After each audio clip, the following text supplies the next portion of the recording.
सच नचदा सूली ते ला के संग वेखिया, सच नचदा सूली ते ला के संग वेखिया।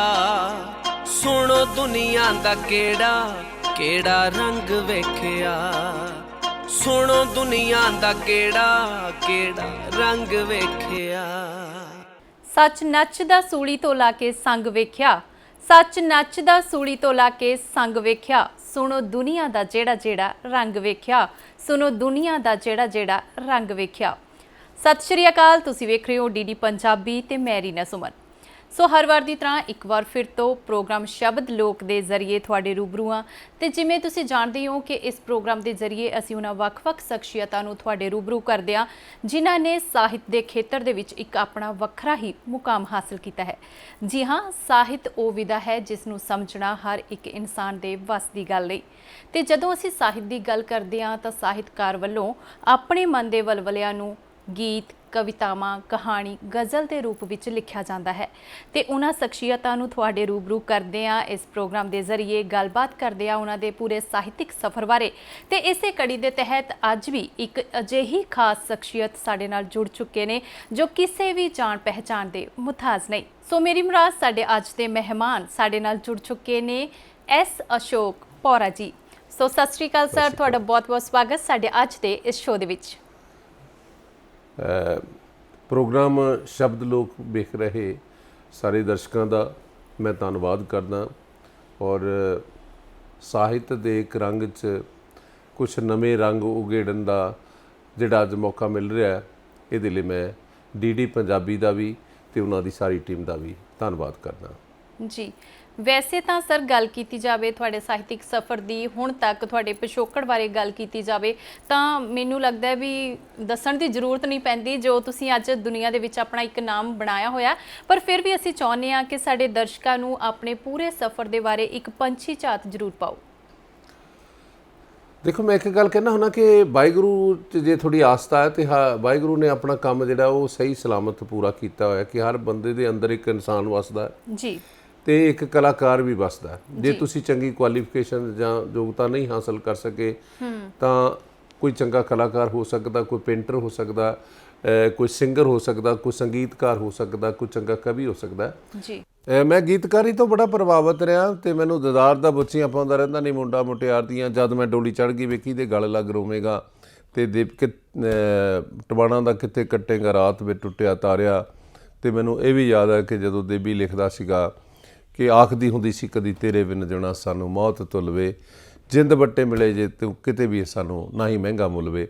तो मेरे मित्रां दी दुनिया च रूपा मिठा पुरिया कि दुनिया मतलब दी ਉਹਦੇ गीत भी मैनू प्रभावित करते रहने। मेरा सफ़र सुरजीत पात्र नाल भी जुड़दा, मेरा सफ़र देवी मखसूसपुरी नाल भी जुड़दा ते रूपा मिठापुरिया नाल भी जी। जित्थों तक मेरा संबंध हैगा ਸਾਹਿਤ नाल, मैं कहांगा कि जिस जिस जिस परिवार च मैं जम्मिया पलिया उत्थे कोई ਸਾਹਿਤਕ माहौल नहीं सीगा, उत्थे कोई लिखदा भी नहीं सीगा। पर इदां रहा कि मैं अपने जतनां नाल लगा रहा पर मैनू काफ़ी परिवारक तौर पर सहयोग मिलता रहा हमेशा जी। दूसरी गल ये हैगी कि मैं बहुत छोटी उम्र च लिखण लग गया जी।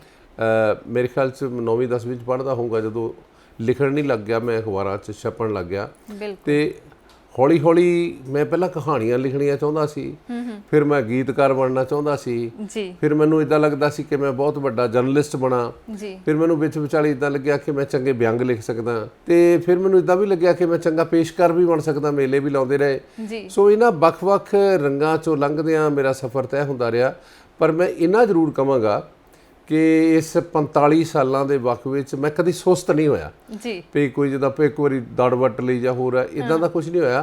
मैं लगातार काम करता रहा। हाँ, कई बार हुंदा भी काम का पद्धर कई बार बनता, कई बार नहीं बनता, पर मैं जिन्ना क काम कीता उहदे लई मैं ईमान नाल जरूर कहांगा कि मैनू अज तक इस सवाल का जवाब नहीं देना पिया भी तू कीता की आ तां जां इह कि यार हुण की करेगा। जी।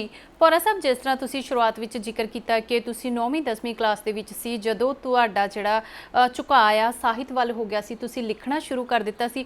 बहुत बार असीं वेखदे हां कि किसी ना किसी नूं वेख के असीं लिखना शुरू करदे हां, साडे प्रेरणा स्रोत हुंदे ने। ते तुहाडा सबब किस तरह बनिया इस खेतर विच आउण दा?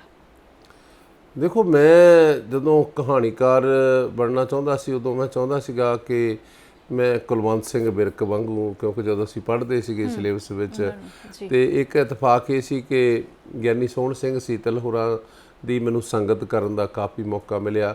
ਉਹਨਾਂ ਬਾਰੇ ਇੱਕ ਧਾਰਨਾ ਸੀਗੀ ਕਿ ਜਿਹੜੇ ਉਹਨਾਂ ਦੇ ਨਾਵਲ ਪੜ੍ਹਦੇ ਸੀ, ਮੈਂ ਵੀ ਜੰਗ ਜਾਮਨ 10ਵੀਂ 'ਚ ਉਹਨਾਂ ਦਾ ਨਾਵਲ ਪੜ੍ਹਿਆ ਤੇ ਜਿਹੜੇ ਉਹਨਾਂ ਦੇ ਨਾਵਲ ਪੜ੍ਹਦੇ ਸੀ ਉਹ ਕਹਿੰਦੇ ਹੁੰਦੇ ਸੀ ਵੀ ਇੰਨਾ ਵਧੀਆ ਨਾਵਲਕਾਰ ਢਾਡੀ ਵੀ ਹੋ ਸਕਦਾ, ਤੇ ਜਿਹੜੇ ਉਹਨਾਂ ਨੂੰ ਬਤੌਰ ਢਾਡੀ ਸੁਣਦੇ ਹੁੰਦੇ ਸੀ ਉਹ ਕਹਿੰਦੇ ਹੁੰਦੇ ਸੀ ਵੀ ਢਾਡੀ ਕਿੰਨੇ ਵਧੀਆ ਨਾਵਲ ਵੀ ਲਿਖ ਸਕਦਾ। ਤੇ ਮੈਨੂੰ ਉਹਨਾਂ ਵੱਲ ਦੇਖ ਕੇ ਲੱਗਦਾ ਹੁੰਦਾ ਸੀ ਕਿ ਮੈਨੂੰ ਵੀ ਕੋਈ ਪਿੱਚ ਹਾਸਲ ਕਰਨੀ ਚਾਹੀਦੀ ਹੈ। ਤੇ ਵਿੱਚ ਵਿਚਾਲੇ ਮੇਰੇ ਮਨ 'ਚ ਇੱਦਾਂ ਵੀ ਰਿਹਾ ਕਿ ਮੈਂ ਗੁਰਦੇਵ ਸਿੰਘ ਮਾਨ ਜਾਂ ਚਰਨ ਸਿੰਘ ਸਫਰੀ ਤੇ ਬਾਬੂ ਸਿੰਘ ਮਾਨ ਵਾਂਗੂ ਵੀ ਇੱਕ ਦੇਵ ਤਰੀਕੇ ਵਾਲਿਆਂ ਵਾਂਗੂ ਇੱਕ ਗੀਤਕਾਰੀ 'ਚ ਨਾ ਬਣਾਵਾਂ। ਮੇਰਾ ਉੱਧਰ ਵੀ ਉਬਾਲਾ ਉੱਠਦਾ ਰਿਹਾ ਤੇ ਮੈਨੂੰ ਇੱਦਾਂ ਲੱਗਦਾ ਸੀ ਕਿ ਮੈਂ ਪੱਤਰਕਾਰੀ 'ਚ ਵੀ ਕੋਈ ਥਾਂ ਬਣਾਵਾਂ। ਭਾਜੀ ਬਰਜਿੰਦਰ ਸਿੰਘ ਉਹਨਾਂ ਨੇ ਬੜਾ ਪਿਆਰ ਦਿੱਤਾ, ਸੋ ਕਈ ਪਾਸਿਆਂ ਨੂੰ ਮੈਂ ਗੰਢਾ ਮਾਰਦਾ ਮਾਰਦਾ ਗਾਂਹ ਤੁਰਿਆ ਰਿਹਾ ਤੇ ਹੁਣ ਮੈਨੂੰ ਇਹ ਨਹੀਂ ਪਤਾ ਵੀ ਗੰਢ ਕਿੱਧਰਲੀ ਪਾਸੇ ਮਜ਼ਬੂਤ ਹੈ ਕਿੱਧਰਲੀ ਢਿੱਲੀ ਆ। ਪਰ ਅੱਜ ਸਾਨੂੰ ਤਾਂ ਇਹ ਲੱਗਦਾ ਵੀ ਸਾਰੇ ਪਾਸੇ ਦੀਆਂ ਜਿਹੜੀਆਂ ਗੰਢਾਂ ਨੇ ਉਹ ਪੂਰੀ ਤਰ੍ਹਾਂ ਜਿਹੜੀਆਂ ਕਿ ਮਜ਼ਬੂਤ ਹੋ ਚੁੱਕੀਆਂ ਨੇ। ਹਾਂ, ਮੈਂ ਇੱਕ ਜਿਹੜਾ ਪੋਇਟਰੀ ਜਿਹੜੀ ਹੈਗੀ ਹੈ ਨਾ, ਮੈਂ ਅਕਸਰ ਇੱਕ ਗੱਲ ਕਹਿਣਾ ਹੁੰਦਾ ਵੀ ਜਿਹੜੀ ਪੋਇਟਰੀ 'ਚ ਕਿਹੜਾ ਅਸੀਂ ਵਿਆਖਿਆ ਕਰਨੀ ਹੁੰਦੀ ਹੈ, ਮਤਲਬ ਜਿਹੜੀ ਪੋਇਟਰੀ ਤੁਹਾਨੂੰ ਸਮਝ ਆਵੇ ਸਿੱਧੀ, ਤੇ ਮੈਂ ਕਹਿੰਦਾ ਹੁੰਦਾ ਕਿ ਉਹ ਲਿਖੋ ਜਿਹੜੀ ਕਿਸੇ ਸਰੋਤੇ ਨੂੰ ਸਮਝ ਨਹੀਂ ਆਉਂਦੀ ਤੁਸੀਂ ਕਹਿਣਾ ਕੀ ਚਾਹੁੰਦੇ ਆ। ਜਿਹੜੀ ਇੱਕ ਮੈਂ ਪੋਇਟਰੀ ਦੀਆਂ ਲਾਈਨਾਂ ਮੈਨੂੰ ਆਪ ਬੜੀਆਂ ਚੰਗੀਆਂ ਲੱਗਦੀਆਂ ਨੇ ਕਿ ਇਹ ਚਾਲ ਸਮੇਂ ਦੀ ਕਹਿੰਦੀ ਏ ਕਿ ਕੋਈ ਆਪਾਂ ਵੀ ਵਲ ਛਲ ਕਰੀਏ, ਪਰ ਦਿਲ ਆਖਦਾ ਈ ਚੰਦਰਾ ਨਹੀਂ ਬੰਦੇ ਵਾਲੀ ਗੱਲ ਕਰੀਏ। ਜੇ ਹਾਲੇ ਮਨੁੱਖਤਾ ਜਿਉਂਦੀ ਹੈ ਕੁਝ ਵਰਕਤਾਂ ਨੇ ਇਮਾਨ ਦੀਆਂ, ਇਹ ਬੇਈਮਾਨ ਤਾਂ ਚਾਹੁੰਦੇ ਨੇ ਹਰ ਪਾਸੇ ਹੀ ਜਲ ਥਲ ਕਰੀਏ। ਜੇ ਰੋਜ਼ ਹੀ ਮਰਨਾ ਪੈਣਾ ਹੈ ਤੇ ਜਿਉਣੇ ਦਾ ਕੋਈ ਧਰਮ ਨਹੀਂ, ਫਿਰ ਬਿਨ ਮਰਜੋਂ ਹੀ ਮਰਨੇ ਦਾ ਕੋਈ ਆਖਰ ਨੂੰ ਤਾਂ ਹੱਲ ਕਰੀਏ। ਇਹ ਚੁੱਪ ਬੁਰੀ ਕੁਝ ਕਹਿਣੇ ਤੋਂ ਚੁੱਪ ਰਹਿ ਕੇ ਭੌਰੇ ਸਰਨਾ ਨਹੀਂ, ਗੱਲ ਆਖਰ ਕਰਨੀ ਪੈਣੀ ਹੈ ਭਾਵੇਂ ਅੱਜ ਕਰੀਏ ਭਾਵੇਂ ਕੱਲ ਕਰੀਏ। ਪੌਰਾ ਸਾਹਿਬ, ਜਿੱਦਾਂ ਅੱਜ ਤੁਸੀਂ ਦੇਸ਼ ਵਿਦੇਸ਼ ਦੇ ਵਿੱਚ ਆਪਣਾ ਇੱਕ ਵੱਖਰਾ ਮੁਕਾਮ ਹਾਸਲ ਕੀਤਾ ਹੈ, ਸੋ ਕਹਿੰਦੇ ਆ ਕਿ ਵੀ ਜਦੋਂ ਵੀ ਅਸੀਂ ਆਪਣੀ ਸਫਲਤਾ ਵੱਲ ਵੱਧਦੇ ਹਾਂ, ਕਿਸੇ ਮੰਜ਼ਿਲ ਨੂੰ ਹਾਸਲ ਕਰਦੇ ਹਾਂ, ਤਾਂ ਉਸ ਮੰਜ਼ਿਲ ਤੱਕ ਪਹੁੰਚਦੇ ਹੋਏ ਸਾਨੂੰ ਕਈ ਔਕੜਾਂ ਦਾ ਵੀ ਸਾਹਮਣਾ ਕਰਨਾ ਪੈਂਦਾ ਹੈ।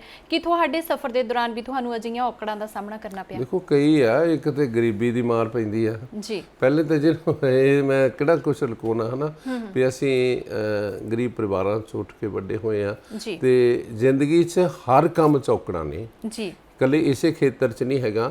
ਪਰ ਜੇ ਤੁਸੀਂ ਔਕੜਾਂ ਵੱਲ ਵੇਖੋਗੇ ਤਾਂ ਫਿਰ ਤੁਸੀਂ ਪੈਰ ਨਹੀਂ ਪੱਟ ਸਕਦੇ। ਪਰ ਮੈਂ ਇਹ ਗੱਲ ਅਕਸਰ ਕਹਿਣਾ ਹੁੰਦਾ ਕਿ ਸੁਪਨੇ ਜਿਹੜੇ ਆ ਨਾ ਉਹ ਵੱਡੇ ਹੀ ਲੈਣੇ ਚਾਹੀਦੇ ਆ ਜੀ, ਤੇ ਵੱਡੇ ਸੁਪਨਿਆਂ ਨੂੰ ਸਾਕਾਰ ਕਰਨ ਦੇ ਯਤਨ ਜਾਰੀ ਰੱਖਣੇ ਚਾਹੀਦੇ ਆ। ਤੇ ਇੱਕ ਨਾ ਇੱਕ ਦਿਨ ਇੱਦਾਂ ਦਾ ਵਕਤ ਆ ਜਾਂਦਾ ਕਿ ਤੁਹਾਡੇ ਸੁਪਨਿਆਂ ਨੂੰ ਜਿਹੜਾ ਬੋਰ ਹੀ ਨਹੀਂ ਪੈਂਦਾ, ਇੱਦਾਂ ਦੇ ਸੁਪਨੇ ਹੋਰ ਵੀ ਲੋਕ ਲੈਣ ਲੱਗ ਪੈਂਦੇ ਆ। ਸੋ ਮੇਰੇ ਬਹੁਤ ਸਾਰੀਆਂ ਔਕੜਾਂ ਜਿਹੜੀਆਂ, ਇੱਕ ਨਹੀਂ ਬਹੁਤ ਸਾਰੀਆਂ ਔਕੜਾਂ ਆਈਆਂ, ਪਰ ਕਦੀ ਪਰਵਾਹ ਨਹੀਂ ਕੀਤੀ। ਮਤਲਬ ਜਿਸ ਲਗਨ ਨਾਲ ਮੈਂ ਕੰਮ ਕਰਦਾ, ਮੈਂ ਹਾਲੇ ਵੀ, ਕਿਉਂਕਿ ਜੇ ਤੁਹਾਡੇ ਅੰਦਰ ਲਗਨ ਨਹੀਂ ਹੈਗੀ, ਡੈਡੀਕੇਸ਼ਨ ਨਹੀਂ ਹੈਗੀ। ਮੈਂ 19 ਸਾਲ ਜੀ 3 ਵਜੇ ਤੋਂ ਲੈ ਕੇ 7 ਵਜੇ ਤੱਕ ਕੰਟੀਨਿਊਟੀ 'ਚ ਕੰਮ ਕੀਤਾ। ਮੈਂ ਤੜਕੇ ਉੱਠਣਾ ਸੀ, ਕਿਉਂਕਿ ਬਾਕੀ ਤਾਂ ਸਾਰੇ ਟਾਈਮ 'ਚ ਮੈਂ ਵੀ ਬਾਕੀਆਂ ਵਾਂਗੂ ਤੁਰਿਆ ਫਿਰਦਾ, ਹੋਰ ਪਰਿਵਾਰਕ ਜ਼ਿੰਮੇਵਾਰੀਆਂ ਜਾਂ ਹੋਰ ਕੰਮ ਕਰਦੇ ਆ। ਪਰ ਮੈਂ ਇਸ ਦੌਰਾਨ ਜਿਹੜਾ 4-5 ਘੰਟੇ ਦਾ ਸਮਾਂ ਸੀ, ਇਹਦੇ 'ਚ ਹੀ ਸਾਰਾ ਕੰਮ ਕਰਨ ਦੀ ਕੋਸ਼ਿਸ਼ ਕਰਦਾ ਰਿਹਾ। ਮੈਂ ਹੁਣ ਵੀ ਸਾਰਿਆਂ ਨੂੰ ਜੇ ਚੰਗੀ ਗੱਲ ਇਹ ਕਹੂੰਗਾ ਵੀ ਜਿਹੜਾ ਬੰਦਾ ਜ਼ਿੰਦਗੀ 'ਚ ਘੱਟ ਸੌਂਦਾ ਉਹਦਾ ਸਫ਼ਰ ਲੰਬਾ ਹੁੰਦਾ, ਜਾਂ ਸੌਣ ਵਾਲਿਆਂ ਨੂੰ ਘਰਾੜੇ ਮਾਰਨ ਵਾਲਿਆਂ ਨੂੰ ਜ਼ਿੰਦਗੀ ਨੇੜੇ ਲੱਗਣੇ ਨਹੀਂ ਦਿੰਦੀ। ਜੀ ਪੌਰਾ ਸਾਹਿਬ, ਜਿਸ ਤਰ੍ਹਾਂ ਵੀ ਆਪਾਂ ਆਪਣੇ ਪ੍ਰੋਗਰਾਮ ਦੀ ਸ਼ੁਰੂਆਤ ਵੀ ਤੁਹਾਡੇ ਇੱਕ ਗੀਤ ਦੀਆਂ ਸਤਰਾਂ ਤੋਂ ਕੀਤੀ ਸੀ, ਹੁਣ ਵੀ ਆਪਣਾ ਗੱਲਬਾਤ ਦਾ ਜਿਹੜਾ ਦੌਰ ਚੱਲ ਰਿਹਾ ਹੈ ਤੇ ਉਹਦੇ ਵਿੱਚ ਤੁਸੀਂ ਜ਼ਿਕਰ ਕੀਤਾ ਹੈ ਬਹੁਤ ਸਾਰੇ ਗਾਇਕਾਂ ਦੇ ਵਿੱਚੋਂ ਤੁਸੀਂ ਗੁਜ਼ਰੇ ਹੋ, ਵਿੱਚ ਵਾਲੀ ਗੱਲ ਕੀਤੀ ਹੈ, ਤੇ ਅਸੀਂ ਚਾਹੁੰਦੇ ਹਾਂ ਕਿ ਨਾਲ ਦੀ ਨਾਲ ਤੁਸੀਂ ਆਪਣੇ ਕਿਸੇ ਗੀਤ ਦੀਆਂ ਚੰਦ ਲਾਈਨਾਂ ਵੀ ਸਾਡੇ ਦਰਸ਼ਕਾਂ ਦੇ ਨਾਲ ਜ਼ਰੂਰ ਸਾਂਝੀਆਂ ਕਰੋ। ਗੀਤ ਜਿਹੜਾ ਮੇਰਾ ਇੱਕ ਹੈਗਾ ਪੰਮਾ ਡੂਮੇਵਾਲ ਹੋਰਾਂ ਨੇ ਗਾਇਆ, ਮੈਨੂੰ ਆਪ ਵੀ ਪਸੰਦ ਆ ਤੇ ਮੈਂ ਕਈ ਮਹਿਫਲਾਂ 'ਚ ਅਕਸਰ ਸ਼ੇਅਰ ਵੀ ਕਰਦਾ ਕਿ ਸੱਚ ਨੱਚਦਾ ਸੂਲੀ ਤੋਂ ਲਾ ਕੇ ਸੰਗ ਵੇਖਿਆ, ਸੁਣੋ ਦੁਨੀਆ ਦਾ ਜਿਹੜਾ ਰੰਗ ਵੇਖਿਆ। ਕਈ ਧੀਆਂ ਤਾਂ ਧਿਆਣੀਆਂ ਸੀ ਪੈ ਗਈਆਂ ਕੁਰਾਹੇ, ਲਾਂਬੂ ਇੱਜ਼ਤਾਂ ਨੂੰ ਲਾਇਆ ਪੱਗਾਂ ਰੋਲੀਆਂ ਚੁਰਾਹੇ। ਅਸੀਂ ਠੇਡੇ ਖਾਂਦੇ ਵੇਖੇ ਇੱਥੇ ਸਿਰਾਂ ਵਾਲੇ ਤਾਜ, ਬੰਦੇ ਸੀਗੇ ਕਈ ਸਿਆਣੇ ਲੈ ਗਏ ਕੈਸ਼ ਵਿੱਚ ਦਾਜ। ਘਰਾਂ ਖੁੱਲਿਆਂ ਦਾ ਬੂਹਾ ਅਸੀਂ ਤੰਗ ਵੇਖਿਆ ਕਿ ਲੋਕੀ ਬੁਰਾ ਭਲਾ ਤੈਨੂੰ ਵੀ ਤਾਂ ਆਖਦੇ ਅਸ਼ੋਕ, ਕਿਤੇ ਬੈਠ ਕੇ ਵਿਚਾਰੀ ਕਿਹਨੂੰ ਛੱਡਦੇ ਨੇ ਲੋਕ। ਸੁਣੀ ਉੱਚਿਆਂ ਚਵਾਰਿਆਂ ਨੇ ਉੱਚਿਆਂ ਦੀ ਗੱਲ, ਸਦਾ ਤਕੜੇ ਹੀ ਲਾਉਂਦੇ ਆਏ ਮਾੜਿਆਂ ਦੀ ਖੱਲ, ਪਰ ਸੋਨੇ ਨੂੰ ਨਹੀਂ ਲੱਗਦਾ ਮੈਂ ਯੰਗ ਵੇਖਿਆ। ਸੁਣੋ ਦੁਨੀਆ ਦਾ ਜਿਹੜਾ ਰੰਗ ਵੇਖਿਆ। ਪੌਰਾ ਸਾਹਿਬ, ਅਕਸਰ ਹੀ ਅਸੀਂ ਦੇਖਦੇ ਹਾਂ ਕਿ ਤੁਹਾਡੇ ਲਿਖੇ ਹੋਏ ਲੇਖ, ਕਵਿਤਾਵਾਂ, ਗਜ਼ਲ, ਕਹਾਣੀਆਂ ਮੈਗਜ਼ੀਨ ਦੇ ਵਿੱਚ ਦੇਖਦੇ ਹਾਂ, ਅਖਬਾਰਾਂ ਦੇ ਵਿੱਚ ਦੇਖਦੇ ਹਾਂ। ਇਸੇ ਤਰ੍ਹਾਂ ਤੁਸੀਂ ਕਾਫੀ ਲੰਮਾ ਸਮਾਂ ਰੇਡੀਓ ਸਟੇਸ਼ਨ ਔਰ ਦੂਰਦਰਸ਼ਨ ਦੇ ਨਾਲ ਜੁੜੇ ਰਹੇ ਹੋ। ਇਸ ਤੋਂ ਇਲਾਵਾ ਤੁਸੀਂ ਹੋਰ ਕਿਹੜੀਆਂ-ਕਿਹੜੀਆਂ ਸੰਸਥਾਵਾਂ ਦੇ ਨਾਲ ਜੁੜੇ ਰਹੇ ਹੋ, ਆਪਣਾ ਸਹਿਯੋਗ ਦਿੱਤਾ ਹੈ? ਦੇਖੋ, ਮੈਂ ਮਾਲਪੁਰ 'ਚ ਇੱਕ ਮੇਲਾ ਲੱਗਦਾ ਹੁੰਦਾ ਸੀ, ਢਾਡੀ ਅਮਰ ਸਿੰਘ ਸ਼ੌਂਕੀ ਦੀ ਯਾਦ 'ਚ ਜੀ। ਤੇ ਉਸ ਮੇਲੇ ਦੀਆਂ ਦੋ ਗੱਲਾਂ ਬੜੀਆਂ ਦਿਲਚਸਪ ਨੇ ਜੀ ਕਿ ਇੱਕ ਤਾਂ ਮੈਂ ਛੋਟੀ ਉਮਰ ਦਾ ਸੀ ਤੇ ਇੱਕ ਛੋਟੀ ਉਮਰ 'ਚ ਮੇਲਾ ਵੱਡਾ ਲਾਇਆ। ਵੱਡੇ ਲਾਉਣ ਤੋਂ ਭਾਵ ਹੈ ਕਿ ਪੰਜਾਬ ਸਰਕਾਰ ਦੇ ਕੈਲੰਡਰ ਦੇ ਵਿੱਚ, ਉਹ ਕਲਚਰਲ ਕੈਲੰਡਰ ਦੇ ਵਿੱਚ ਉਹ ਮੇਲਾ ਸ਼ਾਮਲ ਸੀਗਾ। ਸੱਭਿਆਚਾਰਕ ਮਾਮਲੇ ਵਿਭਾਗ, ਨਾਰਥ ਜ਼ੋਨ ਕਲਚਰ ਸੈਂਟਰ ਸਾਡੇ ਨਾਲ ਜੁੜੇ ਰਹੇ ਜੀ ਤੇ ਜ਼ਿਲ੍ਹਾ ਪ੍ਰਸ਼ਾਸਨ ਨੂੰ ਛੁੱਟੀ ਕਰਨੀ ਪਈ ਤੇ ਉਸ ਮੇਲੇ 'ਚ ਇੱਕ ਦੋ ਸਿੰਗਰ ਨੂੰ ਛੱਡ ਕੇ, ਚਾਹੇ ਕੋਈ ਦਿੱਲੀ ਰਹਿੰਦਾ ਸੀ ਚਾਹੇ ਬਾਹਰ ਰਹਿੰਦਾ ਸੀਗਾ, ਉਹ ਇਸ ਮੇਲੇ 'ਚ ਗਾਉਣਾ ਆਪਣਾ ਧੰਨ ਭਾਗ ਸਮਝਦਾ ਸੀਗਾ। ਇਸ ਮੇਲੇ 'ਚ ਇੱਕ ਵਾਰ ਹੰਸਰਾਜ ਨੂੰ ਬੜੀ ਸਿਖਰ ਮਿਲੀ, ਇੱਕ ਵਾਰੀ ਹਰਭਜਨ ਮਾਨ ਨੂੰ ਬੜੀ ਸਿਖਰ ਮਿਲੀ, ਇੱਕ ਵਾਰੀ ਜੈਜੀ ਵੀ ਦੀ ਬੜੀ ਸਿਖਰ ਹੋਈ ਤੇ ਇੱਥੇ ਬੜੇ ਗਾਇਕਾਂ ਨੂੰ ਬ੍ਰੇਕ ਮਿਲੀ ਆ। ਕਮਲਜੀਤ ਨੀਲੋ ਨੇ ਇੱਕ ਵਾਰੀ ਬੜੀ ਕਮਾਲ ਕੀਤੀ ਸੀ ਸੌਂਜਾ ਬੱਬੂਆ ਨਾਲ।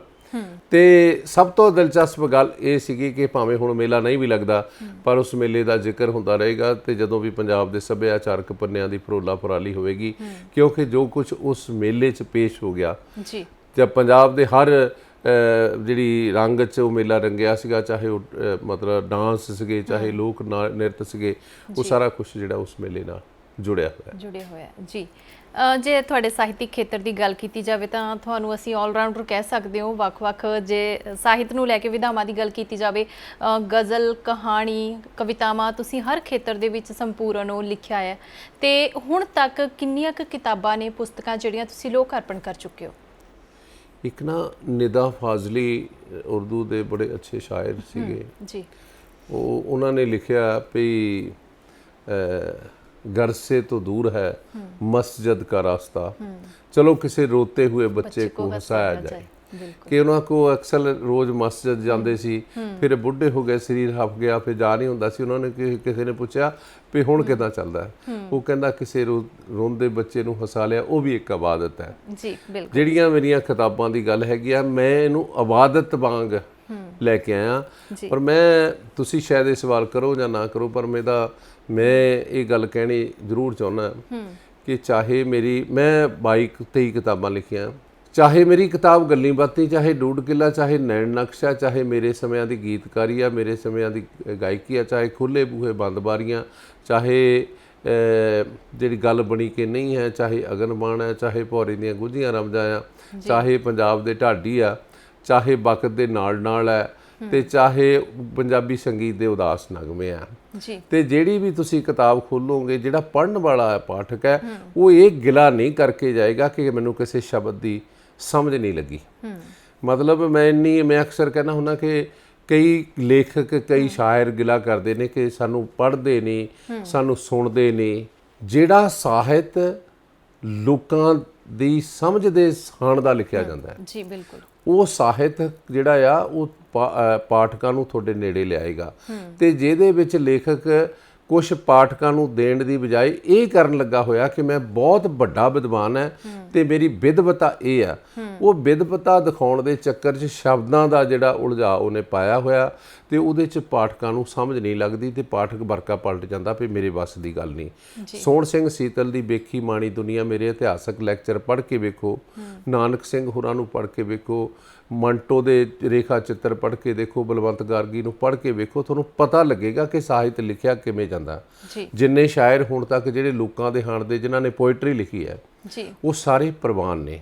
ਪੌਰਾ ਸਾਹਿਬ, ਜਿਸ ਤਰ੍ਹਾਂ ਆਪਾਂ ਸਾਹਿਤ ਦੀ ਗੱਲ ਕਰ ਰਹੇ ਹਾਂ ਕਿ ਅੱਜ ਸਾਡੀ ਗੱਲ ਕੀਤੀ ਜਾਵੇ ਨੌਜਵਾਨ ਪੀੜ੍ਹੀ ਦੀ, ਤਾਂ ਨੌਜਵਾਨ ਪੀੜ੍ਹੀ ਕਿਤੇ ਨਾ ਕਿਤੇ ਸਾਹਿਤ ਨਾਲੋਂ ਟੁੱਟ ਰਹੀ ਹੈ, ਇਸ ਬਾਰੇ ਤੁਸੀਂ ਕੀ ਕਹੋਗੇ? ਦੇਖੋ, ਜਿਵੇਂ ਕਹਿੰਦੇ ਨੇ ਕਿ ਸੰਗੀਤ ਤੋਂ ਟੁੱਟਿਆ ਮਨੁੱਖ ਤੇ ਸਾਹਿਤ ਤੋਂ ਟੁੱਟਿਆ ਮਨੁੱਖ ਪੂਰਾ ਨਹੀਂ ਹੁੰਦਾ ਜੀ, ਪਹਿਲੀ ਗੱਲ। ਦੂਸਰੀ ਗੱਲ ਇਹ ਹੈਗੀ ਆ ਕਿ ਸਾਨੂੰ ਸਾਰਿਆਂ ਨੂੰ ਇਹਦੇ ਪ੍ਰਤੀ ਚਿੰਤਤ ਹੋਣਾ ਚਾਹੀਦਾ ਕਿ ਨੌਜਵਾਨ ਪੀੜ੍ਹੀ ਸਾਹਿਤ ਤੋਂ ਕਿਉਂ ਟੁੱਟ ਰਹੀ ਹੈ ਜੀ। ਨੌਜਵਾਨ ਪੀੜ੍ਹੀ ਸਾਹਿਤ ਤੋਂ ਤਾਂ ਟੁੱਟ ਰਹੀ ਹੈ, ਪਰ ਜਿੱਦਾਂ ਦੇ ਸਾਹਿਤ ਨਾਲ ਜੁੜ ਰਹੀ ਹੈ ਉਹ ਸਭ ਤੋਂ ਵੱਡੀ ਚਿੰਤਾ ਦਾ ਵਿਸ਼ਾ ਹੈ ਜੀ। ਟੁੱਟਣ ਦਾ ਮੈਂ ਬੇਸਿਕਲੀ ਤਾਂ ਮੈਂ ਇਹ ਕਹੂੰਗਾ ਕਿ ਅਸੀਂ ਜ਼ਿੰਮੇਵਾਰ ਹਾਂ, ਲਿਖਣ ਵਾਲੇ ਜੀ। ਉਹ ਇਸ ਕਰਕੇ ਕਿ ਜਿਵੇਂ ਮੈਂ ਪਹਿਲਾਂ ਗੱਲਾਂ ਕੀਤੀਆਂ ਕਿ ਜਿਹੜਾ ਸਾਹਿਤ ਤੁਸੀਂ ਨਾ ਲੋਕਾਂ ਦੀ ਰੁਚੀ ਦਾ ਲਿਖੋਗੇ ਜੀ ਤਾਂ ਲੋਕੀ ਉਹ ਪੜ੍ਹ ਲੈਣਗੇ। ਪੁਰਾਣੇ ਜ਼ਮਾਨੇ 'ਚ ਲੋਕੀ ਮੇਲਿਆਂ ਤੇ ਗਏ ਕਿੱਸੇ ਖਰੀਦ ਕੇ ਲਿਆਉਂਦੇ ਹੁੰਦੇ ਸੀ, ਉਹ ਵੀ ਸਾਹਿਤ ਦੀ ਸਭ ਤੋਂ ਅਮੀਰ ਵਿਧਾ ਸੀਗੀ। ਜੀ ਹੁਣ ਅਸੀਂ ਜਿਹੜਾ ਆ ਕੁਝ ਵੀ ਨਹੀਂ ਖਰੀਦ ਕੇ ਲਿਆਉਂਦੇ, ਅਸੀਂ ਜੋ ਸ਼ਹਿਰ ਗਏ ਖਰੀਦ ਕੇ ਲਿਆਉਂਦੇ ਉਹ ਮੈਂ ਦੱਸਣਾ ਨਹੀਂ। ਇਹ ਸਾਨੂੰ ਰੁਚੀ ਪੈਦਾ ਕਰਨੀ ਪਊਗੀ, ਸਾਡੇ ਲੇਖਕਾਂ ਨੂੰ ਸਰਲ ਭਾਸ਼ਾ 'ਚ ਆਉਣਾ ਪਊਗਾ, ਲੋਕਾਂ ਨੂੰ ਸਿੱਧੀ ਜਿਹੜੀ ਸਮਝ ਹੈ ਰਸੂਲ ਹਮਜ਼ਾ ਤੋਂ ਵਰਗਾ ਇਤਿਹਾਸ ਲਿਖਣਾ, ਸਾਹਿਤ ਲਿਖਣਾ ਪਊਗਾ। ਮੈਂ ਇੱਕ ਉਦਾਹਰਨ ਦਿੰਦਾ ਕਿ ਜਿਹੜੀ ਲਿਖਤ 'ਚੋਂ ਫਿਲਾਸਫੀ ਝਲਕਦੀ ਆ ਉਹਨੂੰ ਲੋਕੀ ਪੜ੍ਹਨਗੇ ਕਿਉਂ ਨਹੀਂ, ਉਹਨੂੰ ਪਾਠਕ ਕਿਉਂ ਪੜ੍ਹੇਗਾ ਨਹੀਂ, ਉਹਦੇ ਨਾਲ ਜੁੜੇਗਾ ਕਿਉਂ ਨਹੀਂ। ਜੀ ਇੱਕ ਮੋਰ ਤੇ ਕਬੂਤਰ ਇਕੱਠੇ ਤੁਰੇ ਜਾ ਰਹੇ, ਸੌਣ ਦਾ ਮਹੀਨਾ ਘਟਾ ਚੜੀ ਤੇ ਮੋਰ ਨੇ ਖੰਭ ਖਿਲਾ ਲਈ, ਪੈਲ ਪਾਉਣਾ ਜਿਹਨੂੰ ਪੰਜਾਬੀ ਚ ਕਹਿੰਦੇ ਆ, ਮੋਰ ਨੇ ਪੈਲ ਪਾ ਲਈ। ਹੁਣ ਕਬੂਤਰ ਦੇ ਬੜਾ ਹੌਲ ਪਿਆ ਪਈ, ਇਹਨੇ ਖੰਭ ਖਿਲਾਰ ਲਏ, ਇਹਨੇ ਪੈਲ ਪਾ ਲਈ, ਮੈਂ ਕੀ ਕਰਾਂ, ਮੇਰੇ ਕੋਲ ਤਾਂ ਇਦਾਂ ਦੇ ਖੰਭ ਹੈ ਨਹੀਂ। ਬਿਲਕੁਲ ਉਹਨੇ ਉੱਪਰ ਨੂੰ ਮੂੰਹ ਚੱਕ ਕੇ ਵੇਖਿਆ ਤੇ ਮੋਰ ਦੀ ਅੱਖ ਚੋਂ ਅਥਰੂ ਟਪਕ ਰਿਹਾ ਸੀਗਾ। ਕਬੂਤਰ ਨੇ ਮੋਰ ਨੂੰ ਕਿਹਾ, ਤੇਰੇ ਸਿਰ ਤੇ ਵਾਹਿਗੁਰੂ ਨੇ ਕਲਗੀ ਲਾਈ ਆ, ਤੈਨੂੰ ਪੰਛੀਆਂ ਦਾ ਬਾਦਸ਼ਾਹ ਬਣਾਇਆ, ਤੇਰਾ ਕੱਦ ਕਾਠ ਮੇਰੇ ਨਾਲੋਂ 10 ਗੁਣਾ ਵੱਧ ਹੈ, ਤੇਰੇ ਖੰਭ ਇਦਾਂ ਦੇ ਲਗਾਏ ਨੇ ਕਿ ਕੋਈ ਪੇਂਟਰ ਵੀ ਇਹਨਾਂ ਨੂੰ ਰੰਗ ਨਹੀਂ ਕਰ ਸਕਦਾ, ਰੰਗ ਕਰਕੇ ਇਦਾਂ ਦੇ ਬਣਾ ਨਹੀਂ ਸਕਦਾ। ਤੇ ਤੂੰ ਜਦੋਂ ਹੁਣ ਘਟਾ ਚੜੀ ਆ ਤੇ ਖੰਭ ਖਿਲਾ ਰਿਹਾ, ਜਿੰਨੀ ਖੂਬਸੂਰਤੀ ਤੂੰ ਕੁਦਰਤ ਦੀ ਮੰਨ ਰਿਹਾ ਇੰਨੀ ਕੋਈ ਨਹੀਂ ਮੰਨ ਰਿਹਾ, ਪਰ ਤੂੰ ਅੱਖ 'ਚੋਂ ਅਥਰੂ ਕਿਉਂ ਸਿੱਟਿਆ? ਉਹ ਮੋਰ ਕਹਿੰਦਾ, ਪਤਾ ਮੈਨੂੰ ਵੀ ਆ ਮੈਂ ਖੂਬਸੂਰਤ ਹੈ, ਪਤਾ ਮੈਨੂੰ ਵੀ ਆ ਕਿ ਮੈਂ ਬਾਦਸ਼ਾਹ, ਮੇਰੇ ਸਿਰ ਤੇ ਕਲਗੀ ਲੱਗੀ ਹੋਈ ਆ, ਪਰ ਕਹਿੰਦਾ ਮੇਰਾ ਪੈਰਾਂ ਵੱਲ ਧਿਆਨ ਗਿਆ ਤੇ ਮੇਰੀ ਅੱਖ 'ਚੋਂ ਅਥਰੂ ਡਿੱਗ ਪਿਆ। ਉਹ ਕਬੂਤਰ ਕਹਿੰਦੇ ਤਾਂ ਤੈਨੂੰ ਬਾਦਸ਼ਾਹ ਆ, ਪਰ ਸਮਝ ਪੂਰੀ ਨਹੀਂ ਹੈਗੀ। ਕਹਿੰਦਾ ਰੱਬ ਨੇ ਤੇਰੇ ਸਿਰ ਤੇ ਕਲਗੀ ਲਾ ਕੇ ਵਧੀਆ ਖੰਭ ਲਾ ਕੇ ਤੇਰੇ ਪੈਰ ਇਸ ਕਰਕੇ ਇਦਾਂ ਦੇ ਬਣਾਏ ਆ ਕਿ ਜ਼ਿੰਦਗੀ ਮਿੱਤਰਾ ਉੱਪਰ ਨੂੰ ਦੇਖ ਕੇ ਨਹੀਂ, ਥੱਲੇ ਨੂੰ ਦੇਖ ਕੇ ਜੀਦੀ ਆ। ਜੀ ਮੈਂ ਆਪਣੀ ਜ਼ਿੰਦਗੀ 'ਚ ਆਪ ਵੀ ਇਹ ਸਿਧਾਂਤ ਅਪਣਾਉਣਾ। ਜੀ ਬਿਲਕੁਲ। ਜਿਹੜੀ ਸਾਹਿਤ ਦੀ ਵਿਧਾ ਲੋਕਾਂ ਨੂੰ, ਪਾਠਕ ਨੂੰ ਸਿੱਧੀ ਸਮਝ ਆਉਂਦੀ ਆ, ਉਹ ਪੜ੍ਹੀ ਜਾਏਗੀ। ਹੁਣ ਵੀ ਇਹ ਤਜਰਬਾ ਕਰਕੇ ਦੇਖ ਲੈਣਾ ਚਾਹੀਦਾ ਨਵੇਂ ਲੇਖਕਾਂ ਨੂੰ। ਮੈਂ ਇਹ ਸਮਝਦਾ ਕਿ ਇੰਨੀਆਂ ਜਿਹੜੀਆਂ ਨਾ, ਮੈਂ ਕਿਸੇ ਦਾ ਨਾਂ ਨਹੀਂ ਲੈਣਾ, ਜਿਹੜੇ ਪਰਚੇ ਲਿਖੇ ਜਾ ਰਹੇ ਨੇ, ਜਿਹੜੇ ਕਿਤਾਬਾਂ ਲਿਖੀਆਂ ਜਾ ਰਹੀਆਂ ਨੇ, ਉਹ ਲੋਕਾਂ ਤੋਂ ਬਹੁਤ ਦੂਰ ਹੈ। ਇਸ ਕਰਕੇ ਲੋਕਾਂ ਦਾ ਦੂਰ ਹੋਣਾ ਕੋਈ ਗੈਰ ਸੁਭਾਵਿਕ ਨਹੀਂ, ਇਹ ਸੁਭਾਵਿਕ ਹੈ। ਇਸ ਸਮੇਂ ਜਿਸ ਤਰ੍ਹਾਂ ਤੁਸੀਂ ਸਰ ਵਿਦੇਸ਼ ਦੀ ਧਰਤੀ ਤੇ ਰਹਿ ਰਹੇ ਹੋ, ਪੰਜਾਬ ਆਉਂਦੇ ਜਾਂਦੇ ਰਹਿੰਦੇ ਹੋ, ਤੇ ਵਿਦੇਸ਼ਾਂ ਦੇ ਵਿੱਚ ਤੇ ਪੰਜਾਬ ਦੇ ਵਿੱਚ ਪੰਜਾਬੀ ਮਾਂ ਬੋਲੀ ਨੂੰ, ਸਾਹਿਤ ਨੂੰ ਤੁਸੀਂ ਕਿਸ ਤਰ੍ਹਾਂ ਦੇਖਦੇ ਹੋ? ਇਸ ਸਮੇਂ ਕੀ ਸਥਿਤੀ ਹੈ? ਸਾਨੂੰ ਸਾਨੂੰ ਪ੍ਰਵਾਸੀ ਕਹਿੰਦੇ ਨਾ, ਜਦੋਂ ਸਾਡੇ ਹੌਲ ਪੈਂਦਾ, ਜਦੋਂ ਪ੍ਰਵਾਸੀ ਕਹਿੰਦੇ ਆ, ਇਸ ਮੁਲਕ 'ਚ ਸਾਡਾ ਦਿਲ ਧੜਕਦਾ, ਇਸ ਮਿੱਟੀ 'ਚ ਅਸੀਂ ਪਲੇ ਹੋਏ ਆ। ਪਰ ਨਾ ਪੰਜਾਬੀ ਦਾ ਫਿਕਰ ਅਸੀਂ ਇੱਥੇ ਕਰਦੇ ਹਾਂ, ਉੱਥੇ ਨਹੀਂ ਕਰਦੇ। ਉੱਥੇ ਜਿਹੜੀ ਸਾਡੇ ਪੰਜਾਬੀਆਂ ਨੂੰ, ਸਾਡੇ ਪਰਿਵਾਰਾਂ ਨੂੰ ਪਤਾ ਲੱਗ ਗਿਆ ਵੀ ਜੇ ਪੀੜ੍ਹੀਆਂ ਬਚਾਉਣੀਆਂ ਤਾਂ ਤੁਹਾਨੂੰ ਸੰਸਕਾਰਾਂ ਨਾਲ ਜੁੜਨਾ ਪਊਗਾ, ਜੇ ਸੰਸਕਾਰਾਂ ਨਾਲ ਜੁੜਨਾ ਪਊਗਾ ਤੇ ਤੁਹਾਨੂੰ ਜ਼ੁਬਾਨ ਬਚਾਉਣੀ ਪਊ, ਤੁਹਾਨੂੰ ਆਪਣੀ ਬੋਲੀ ਨਾਲ ਜੁੜਨਾ ਪਊਗਾ। ਇਸ ਕਰਕੇ ਉੱਥੇ ਤੇ ਕੋਈ ਗੁਰੂ ਘਰ ਬੱਚਿਆਂ ਨੂੰ ਛੱਡ ਕੇ ਆਉਂਦਾ, ਕੋਈ ਕਿਸੇ ਨੂੰ ਗਿੱਧਾ ਸਿਖਾਉਣ ਜਾਂਦਾ ਬੱਚੇ ਨੂੰ, ਕੋਈ ਕਿਸੇ ਨੂੰ ਭੰਗੜਾ ਸਿਖਾਉਣ ਜਾਂਦਾ। ਉੱਥੇ ਤਾਂ ਹੈਗੀ ਸਥਿਤੀ। ਅਸੀਂ ਜਿੰਨੀਆਂ ਸਾਹਿਤਕ ਸਰਗਰਮੀਆਂ, ਸੰਗੀਤਕ ਸਰਗਰਮੀਆਂ ਅਮਰੀਕਾ, ਕੈਨੇਡਾ 'ਚ ਜਾਂ ਬਾਹਰ ਮੁਲਕਾਂ 'ਚ ਹੋ ਰਹੀਆਂ, ਇੱਥੇ ਨਾਲੋਂ ਕਈ ਗੁਣਾ ਵੱਧ ਹੈ। ਜੀ ਦੂਸਰੀ ਗੱਲ ਇਹ ਹੈਗੀ ਆ ਵੀ ਜਿਹੜੀਆਂ ਉੱਥੇ ਪੇਸ਼ਕਾਰੀਆਂ ਹੁੰਦੀਆਂ, ਉਹ ਸ਼ਾਇਦ ਜਿੰਨੀਆਂ ਤੀਆਂ ਦੀਆਂ ਉੱਥੇ ਰੌਣਕਾਂ ਲੱਗਦੀਆਂ, ਇੱਥੇ ਨਹੀਂ ਲੱਗਦੀਆਂ। ਜੀ ਤੇ ਇਸ ਕਰਕੇ ਪੰਜਾਬੀ ਬੋਲੀ ਦਾ ਇੱਥੇ ਫਿਕਰ ਹੈ, ਉੱਥੇ ਬੜੀ ਵਿਕਸਿਤ। ਅਸੀਂ ਇੱਕ ਪ੍ਰੋਗਰਾਮ ਮੈਂ ਇੱਥੇ ਦੂਰਦਰਸ਼ਨ ਨਾਲ, ਅਸੀਂ ਇੱਕ ਨਵੇਂ ਸਾਲ ਦਾ 2007 'ਚ ਮੈਂ ਜ਼ਿਕਰ ਵੀ ਕਰੂੰਗਾ, ਪ੍ਰੋਗਰਾਮ ਬਣਾ ਕੇ ਗਿਆ ਸੀ। ਦੂਰਦਰਸ਼ਨ ਨੇ ਉਦੋਂ ਦੇ ਪ੍ਰਾਈਵੇਟ ਕਰਤਾ ਸੀ, ਅਸੀਂ ਬਾਹਰ ਪ੍ਰੋਗਰਾਮ ਬਣਾਇਆ, ਛਣਕਾਟਾ ਪੈਂਦਾ ਗਲੀ ਗਲੀ। ਜੀ ਉਸ ਪ੍ਰੋਗਰਾਮ ਨੇ ਬੜਾ ਤਜਰਬਾ ਦਿੱਤਾ ਤੇ ਅਸੀਂ ਉੱਥੇ 7 ਸਾਲ ਮੈਂ ਇੱਕ ਪ੍ਰੋਗਰਾਮ ਕਰਾਉਣਾ ਛਣਕਾਟਾ ਬੰਗਾਂ ਦਾ, ਔਰ ਲੋਕਾਂ ਨੂੰ ਲੱਗਦਾ ਕਿ ਨਵੇਂ ਸਾਲ ਦੇ ਮੌਕੇ ਤੇ ਇਦਾਂ ਦੇ ਵੀ ਪ੍ਰੋਗਰਾਮ ਕੀਤੇ ਜਾ ਸਕਦੇ ਆ। ਸੋ ਉੱਥੇ ਬੜਾ ਖੁਸ਼ਗਵਾਰ ਹੈ, ਬਹੁਤ ਵਧੀਆ ਆ। ਇੱਥੇ ਦੀ ਚਿੰਤਾ ਜ਼ਰੂਰ ਹੈ, ਇੱਥੇ ਤਾਂ ਮਾਰਚ ਕੱਢਣੇ ਪੈ ਰਹੇ ਆ ਪੰਜਾਬੀ ਬੋਲੀ ਨੂੰ ਬਚਾਓ, ਜਿਹੜੀ ਪੰਜਾਬ ਦੀ ਮਿੱਟੀ ਹੈ। ਜੀ ਜਿਸ ਤਰ੍ਹਾਂ ਆਪਾਂ ਜ਼ਿਕਰ ਕੀਤਾ ਵੀ ਤੁਸੀਂ ਇਸ ਸਮੇਂ ਵਿਦੇਸ਼ ਦੇ ਵਿੱਚ ਰਹਿ ਰਹੇ ਹੋ, ਤੇ ਅਸੀਂ ਚਾਹੁੰਦੇ ਹਾਂ ਕਿ ਸਾਡੇ ਦਰਸ਼ਕਾਂ ਨੂੰ ਤੁਸੀਂ ਆਪਣੇ ਪਰਿਵਾਰ ਬਾਰੇ ਵੀ ਜ਼ਰੂਰ ਦੱਸੋ। ਦੇਖੋ, ਪਰਿਵਾਰ ਛੋਟਾ ਜਿਹਾ ਪਰਿਵਾਰ ਹੈ। ਵੈਸੇ ਤਾਂ ਮੇਰਾ ਪਰਿਵਾਰ ਬਹੁਤ ਵੱਡਾ, ਸੰਗੀਤ ਵਾਲੇ ਸਾਰੇ ਪਰਿਵਾਰ ਨੂੰ ਮੈਂ ਆਪਣਾ ਪਰਿਵਾਰ ਮੰਨਦਾ, ਢਾਡੀਆਂ ਨੂੰ, ਕਵੀਸ਼ਰਾਂ ਨੂੰ, ਜਿਹੜੇ ਸੰਗੀਤਕਾਰ ਨੇ, ਗਾਇਕ ਨੇ। ਪਰ ਅਸੀਂ 4 ਭਰਾ ਆ। ਉੱਦਾਂ ਮੇਰੇ ਗਾਹਾਂ 2 ਬੇਟੇ ਨੇ ਜੀ, ਤੇ ਵੱਡਾ ਮਨਵੀਰ ਹੈ, ਛੋਟਾ ਅਨਮੋਲ ਹੈ, ਤੇ ਮਿਸਿਜ ਕਸ਼ਮੀਰ ਕੌਰ ਹੈ, ਤੇ ਮੁੰਡਾ ਇੱਕ ਵਿਆਹ ਲਿਆ, ਬਹੂ ਰਵਨੀਤ ਕੌਰ। ਤੇ ਮੈਂ ਸਾਰਿਆਂ ਨੂੰ ਇਹ ਗੱਲ ਕਹਿਣਾ ਹੁੰਦਾ ਕਿ ਜੇ ਤੁਸੀਂ ਤਰੱਕੀ ਕਰਨੀ ਆ ਤੇ ਘਰ ਦਾ ਮਾਹੌਲ ਜਿਹੜਾ ਤੁਹਾਨੂੰ ਉਹ ਜ਼ਰੂਰ ਮਿਲਣਾ ਚਾਹੀਦਾ। ਤੇ ਜਿੰਨੀਆਂ ਮੈਂ ਮੇਲੇ ਲਾਉਂਦਾ ਰਿਹਾ ਜਾਂ ਹੋਰ ਭੱਜ ਨੱਠ ਕਰਦਾ ਰਿਹਾ, ਇਹ ਸ਼ਾਇਦ ਮੇਰੇ ਮਤਲਬ ਕਹਿ ਸਕਦੇ ਆ ਕਿ ਮੈਨੂੰ ਪਰਿਵਾਰਕ ਮਾਹੌਲ ਬਹੁਤ ਅੱਛਾ ਮਿਲਿਆ ਜੀ। ਤੇ ਮੇਰੇ ਹੁਣ ਵੀ ਮੈਂ ਬਾਹਰ ਤੁਰਿਆ ਫਿਰਦਾ ਰਹਿਣਾ, ਕਦੀ ਮੇਰੇ ਮੁੰਡਿਆਂ ਨੇ ਕਦੀ ਮੈਨੂੰ ਟੋਕਾ ਟਾਕੀ ਨਹੀਂ ਕੀਤੀ ਵੀ ਤੂੰ ਕਿੱਥੇ ਨੂੰ ਜਾਣਾ, ਹੁਣ ਫੇਰ ਅਟੈਚੀ ਚੱਕ ਲਿਆ। ਸੋ ਇਸ ਕਰਕੇ ਮੇਰਾ ਉਹ ਆਪ ਮਿਹਨਤ ਕਰਦੇ ਨੇ ਆ ਤੇ ਅੱਛਾ ਪਰਿਵਾਰ ਹੈ ਸਾਰਾ ਸਾਰਾ। ਜਿਸ ਤਰ੍ਹਾਂ ਤੁਸੀਂ ਜ਼ਿਕਰ ਕੀਤਾ ਵੀ ਬੇਟੇ ਟੋਕਾ ਟਾਕੀ ਨਹੀਂ ਕਰਦੇ ਹੈਗੇ, ਤੇ ਲੱਗਦਾ ਵੀ ਮੈਡਮ ਹੁਣਾਂ ਦਾ ਜ਼ਿਕਰ ਨਹੀਂ ਆਇਆ, ਉਹ ਜ਼ਰੂਰ ਕਰਦੇ ਹੋਣਗੇ।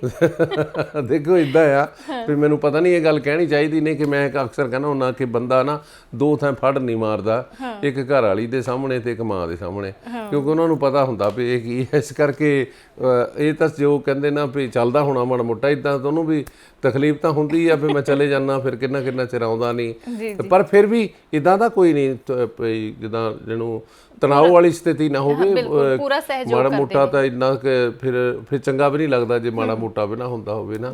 ਸੋ ਸਰ ਬਹੁਤ ਅੱਛਾ ਲੱਗਿਆ ਕਿ ਅੱਜ ਅਸੀਂ ਤੁਹਾਡੇ ਨਾਲ ਗੱਲਬਾਤ ਕੀਤੀ ਹੈ, ਤੁਹਾਡੇ ਸਾਹਿਤਿਕ ਸਫ਼ਰ ਨੂੰ ਲੈ ਕੇ, ਪਰਿਵਾਰਕ ਮਾਹੌਲ ਨੂੰ ਲੈ ਕੇ, ਹੁਣ ਤੱਕ ਦੀਆਂ ਜੋ ਤੁਹਾਡੀਆਂ ਉਪਲਬਧੀਆਂ ਰਹੀਆਂ ਨੇ, ਤੇ ਅਸੀਂ ਚਾਹੁੰਦੇ ਹਾਂ ਕਿ ਜਾਂਦੇ ਜਾਂਦੇ ਸਾਡੇ ਦਰਸ਼ਕਾਂ ਨੂੰ ਤੁਸੀਂ ਕੋਈ ਮੈਸੇਜ ਜ਼ਰੂਰ ਦਿਓ। ਮੈਂ ਅਕਸਰ ਇਹ ਗੱਲ ਕਹਿੰਦਾ ਹੁੰਦਾ ਕਿ ਜਿਹੜਾ ਮਨੁੱਖ ਦਾ ਸਾਰਾ ਸਰੀਰ ਹੈ, ਬਾਡੀ ਹੈ, ਉਹ ਸੁਰ 'ਚ ਹੈ, ਰਿਦਮ 'ਚ ਹੈ, ਤੇ ਜਦੋਂ ਇਹ ਸੁਰ ਤੋਂ ਬਾਹਰ ਗਈ ਤਾਂ ਕਈ ਕੁਝ ਖਰਾਬ ਹੋ ਸਕਦਾ ਹੈ। ਸਾਡਾ ਬਲੱਡ ਪ੍ਰੈਸ਼ਰ ਹੈ, ਚਾਹੇ ਸਾਡੀ ਨਬਜ਼ ਦੀ ਗੱਲ ਹੈ, ਚਾਹੇ ਦਿਲ ਦੀ ਧੜਕਣ ਹੈ, ਚਾਹੇ ਪਲਕਾਂ ਦਾ ਝਪਕਣਾ ਆ, ਸਾਰਾ ਕੁਝ ਸੁਰ 'ਚ ਹੈ। ਇਸ ਕਰਕੇ ਕੋਈ ਮਨੁੱਖ ਇਹ ਨਹੀਂ ਕਹਿ ਸਕਦਾ ਕਿ ਸੰਗੀਤ ਨਾਲ ਮੇਰਾ ਸੰਬੰਧ ਨਹੀਂ। ਇਹ ਸੰਗੀਤ ਹੀ ਆ ਜਿਹੜਾ ਤੁਹਾਡੀ ਰੂਹ ਨੂੰ, ਤੁਹਾਡੇ ਸਾਰੇ ਕਾਸੇ ਨੂੰ ਪ੍ਰਭਾਵਿਤ ਕਰਦਾ ਹੈ। ਤੇ ਮੈਂ ਗਾਇਕਾਂ ਨੂੰ ਹੱਥ ਬੰਨ੍ਹ ਕੇ ਬੇਨਤੀ ਕਰਦਾ ਕਿ ਚੰਗਾ ਸੰਗੀਤ ਜਿਹੜਾ ਤੇ ਚੰਗਾ ਗੀਤ ਸਾਡੀ ਨੌਜਵਾਨ ਪੀੜ੍ਹੀ ਨੂੰ ਦੇਣ ਦੀ ਕੋਸ਼ਿਸ਼ ਕਰੋ। ਕਦੀ ਆਪਣੇ ਬਜ਼ੁਰਗਾਂ ਕੋਲ ਆਪਣੇ ਵਿਰਸੇ ਦੇ ਵਾਰਸਾਂ ਨੂੰ ਪੁੱਛ ਕੇ ਵੇਖਿਓ ਕਿ ਪੰਜਾਬ ਦੀ ਆਬੋ ਹਵਾ 'ਚ ਤੇ ਪੰਜਾਬ ਦੀ ਫਿਜ਼ਾ 'ਚ ਕੀ ਘੁਲਿਆ ਹੋਇਆ। ਇਹ ਗਾਲਬ ਦੀ ਸੁਗੰਧ ਆਉਂਦੀ ਹੈ ਇਸ ਆਬੋ ਹਵਾ 'ਚੋਂ, ਤੇ ਸਾਨੂੰ ਉੱਧਰੋਂ ਨੌਜਵਾਨ ਪੀੜ੍ਹੀ ਨੂੰ ਮੋੜ ਲਿਆਉਣਾ ਚਾਹੀਦਾ ਹੈ। ਇਹ ਰੋਲ ਸਾਡੇ ਨੌਜਵਾਨ ਗਾਇਕ ਅੱਛਾ ਕਰ ਸਕਦੇ ਨੇ। ਪੰਜਾਬੀ ਗੀਤ ਸੰਗੀਤ 'ਚ ਜੋ ਕੁਝ ਵੀ ਇਸ ਵੇਲੇ ਹੋ ਰਿਹਾ ਉਹ ਚਿੰਤਾਜਨਕ ਹੈ, ਤੇ ਸਾਰਿਆਂ ਨੂੰ ਰਲ ਕੇ ਇੱਕ ਅਜਿਹਾ ਹਮਲਾ ਮਾਰਨਾ ਚਾਹੀਦਾ ਹੈ ਕਿ ਕਹਿੰਦੇ ਨੇ ਕਿ ਜਿਸ ਮੁਲਕ ਕੋਲ ਰਿਚ ਮਿਊਜ਼ਿਕ ਹੈ, ਉੱਥੋਂ ਦਾ ਸਮਾਜ ਤੇ ਉੱਥੋਂ ਦੇ ਲੋਕ ਆਪਣੇ ਆਪ ਅਮੀਰ ਹੋ ਜਾਂਦੇ ਨੇ। ਸੋ ਇਹੀ ਮੇਰੀ ਹੱਥ ਬੰਨ੍ਹ ਕੇ ਬੇਨਤੀ ਹੈ, ਸੰਗੀਤ ਨੂੰ ਬਚਾਈਏ ਤੇ ਸੰਗੀਤ ਨੂੰ ਨਵੀਂ ਪੀੜ੍ਹੀ ਦੇ ਹਾਣ ਦਾ ਕਰਨ ਲਈ ਪੁਰਾਣੇ ਵਿਰਸੇ ਤੋਂ ਕਦੇ ਨਾ ਟੁੱਟੀਏ। ਸੋ ਸਰ ਤੁਸੀਂ ਅੱਜ ਆਪਣੇ ਕੀਮਤੀ ਸਮੇਂ 'ਚੋਂ ਕੁਝ ਸਮਾਂ ਸਾਡੇ ਲਈ ਕੱਢਿਆ, ਸਾਡੇ ਨਾਲ ਗੱਲਬਾਤ ਕੀਤੀ, ਸਾਡੇ ਦਰਸ਼ਕਾਂ ਨੂੰ ਇੰਨੀ ਕੀਮਤੀ ਇਨਫੋਰਮੇਸ਼ਨ ਦਿੱਤੀ, ਉਸ ਸਭ ਲਈ ਅਸੀਂ ਤਹਿ ਦਿਲ ਤੋਂ ਤੁਹਾਡਾ ਸ਼ੁਕਰੀਆ ਅਦਾ ਕਰਦੇ ਹਾਂ। ਮੈਂ ਇੱਕ ਗੱਲ ਕਹਿੰਦਾ ਹੁੰਦਾ ਕਿ ਸਿਆਣੇ ਕਹਿੰਦੇ ਕਿ ਜਵਾਨ ਗਿੱਲੀ ਰਹਿੰਦੀ ਹੈ ਤਿਲਕ ਜਾਂਦੀ, ਕਿਤੇ ਮੇਰੀ ਵੀ ਤਿਲਕ ਗਈ ਹੋਵੇ, ਉਹਦੇ ਲਈ ਖਿਮਾ ਚਾਹੂੰਗਾ ਤੇ ਤੁਹਾਡਾ ਸਾਰਿਆਂ ਦਾ ਬਹੁਤ ਬਹੁਤ ਮਿਹਰਬਾਨੀ, ਸ਼ੁਕਰੀਆ।